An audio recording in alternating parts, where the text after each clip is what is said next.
Tidak ada nabi kecuali di antara ibadahnya itu jalan-jalan. Fasiru fil ardi. Sehingga semua nabi itu mesti pernah melakukan perjalanan internasional. Rasulullah Muhammad SAW pernah jalan-jalan sampai ke Syam. Padahal beliau orang Mekah. Nabi Ibrahim yang orang Syam pernah perjalanan sampai ke Mekah. Karena di antara kearifan itu ya dimulai dari apa?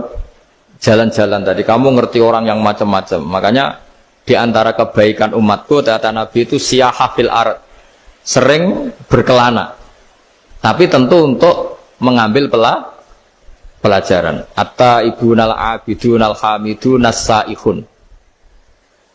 Nah, agama mensupport itu. Sehingga kata Nabi, jika ada orang kok sholat qobliyah, ba'diyah semuanya di masjid, sama Nabi ditegur. La taj'alu buyutakum kuburan. Rumah kamu jangan jadikan kuburan, harus dapat jatah apa? Sholat. Kata ulama, kalau ada orang sering sholat di satu titik, itu ditegur. Kamu harus ganti titik yang lain, supaya saksi bahwa kamu di bumi sholat itu banyak. Jadi kita ya punya nilai positif juga tentang apa? Karena kita sering siyahah, kalau bahasa Arabnya itu sering keluyuran, saksi kita kebaikan juga banyak. Tapi pesan saya paling pokok tadi ya, jadikan komunitas kebaikan itu punya nilai jual. Syukur-syukur fid dunya hasanah wa fil akhirati hasanah. Ya kita bersyukurlah di Indonesia itu. Saya masih ingat kecil saya itu, ya sekitar saya umur 15-14 tahun. Setiap mau pergi itu pesannya orang-orang yang sering pergi itu, jangan masuk terminal jam ini, di perapatan ini. Karena yang namanya preman itu dulu dominan. Sekarang sampai jam 2 ada orang pakai jilbab, kadang ya orang pakai peci, yang nggak pakai peci pun ke musola sholat terus. Yes, pokoknya kebaikan itu jadi komunitas dan jadi nilai jual bahkan tadi. Misalnya ibu-ibu yang pergi malam itu kan mesti ada orang-orang yang jadi langganannya karena terkenal apa? Amanah. Yang dititipi anak juga pilih orang yang terkenal apa? Amanah.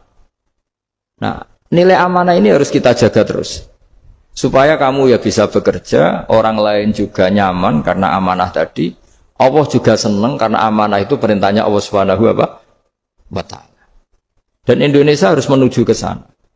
Pemimpin juga harus gitu. Pemimpin bawaannya amanah, bawaannya apa. Yang memilih dia juga senang karena nggak malu lah. Tapi kalau kita milih, ternyata kita pilih tahu-tahu ditangkap KPK, kan ya malu gitu. Dulu kita kampanye mati-matian, ternyata dia ditangkap KPK. Tapi kalau dia amanah kan ya senang.